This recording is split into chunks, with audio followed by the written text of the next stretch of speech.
వచ్చేవన్నీ కూడాని మనకి స్పెషల్ ఫెస్టివల్సే కదా! క్రిస్మస్ గానీ, న్యూ ఇయర్ లేదంటే పొంగలొస్తుంది కదా! సో, మా లివింగ్ రూమ్‌ని కొంచెం మేకోవర్ చేద్దాం. సో, క్లీనింగ్‌గా లేదంటే నీట్‌గా, ఆర్గనైజ్డ్‌గా డెకోర్ అయితే చేద్దామనిపించింది. ఏదైతే ఏముంది, సో, మనకి మెయిన్ ఎంట్రన్స్ లివింగ్ రూమ్ చాలా ఇంపార్టెంట్. సో, అందరూ వచ్చేది వాళ్ళకి ముందుగా కనిపించేది మన ఇంట్లో హాలే. సో, మనం ఎక్కువగా టైమ్ స్పెండ్ చేసేది హాలే కాబట్టి, సో, నేను దాన్ని కొంచెం మేకోవర్‌గా అంటే ఒక థీమ్‌లో అయితే సెట్ చేద్దామని చెప్పేసి yellow and orange colour and థీమ్‌లోని నేను కర్టన్స్ గానీ, మ్యాట్స్, కార్పెట్స్ అలాగే దివాన్ కాట్ కవర్ సో, ఇవన్నీ కూడా వేశాను. అలానే కొన్ని ప్లాంట్స్ యాడ్ చేశాను. అలానే నా దగ్గర ఉన్న దియాస్ గానీ, లేదంటే లైటింగ్ గానీ, అలానే కొన్ని వాల్ హ్యాంగర్స్ గానీ, కొన్ని యాడ్ చేసి అలా పెట్టాననమాట. సో, కొత్తగా కొనలేదు. మన దగ్గర ఉన్నదే నేను కొంచెం రూమ్‌లో ఉన్నవి హాల్‌లో పెట్టి, హాల్‌లో ఉన్నది రూమ్‌లో పెట్టి, అటు ఇటు కొన్ని చిన్ని చిన్ని చేంజెస్ అయితే చేశాననమాట.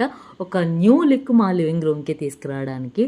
సో, మీకెలా అనిపించిందనేది లైక్ చేసి కామెంట్ చేయండి. మీరు కూడా ఇలానే చేస్తారా? ట్రై చేసి చెప్పండి. నచ్చితే లైక్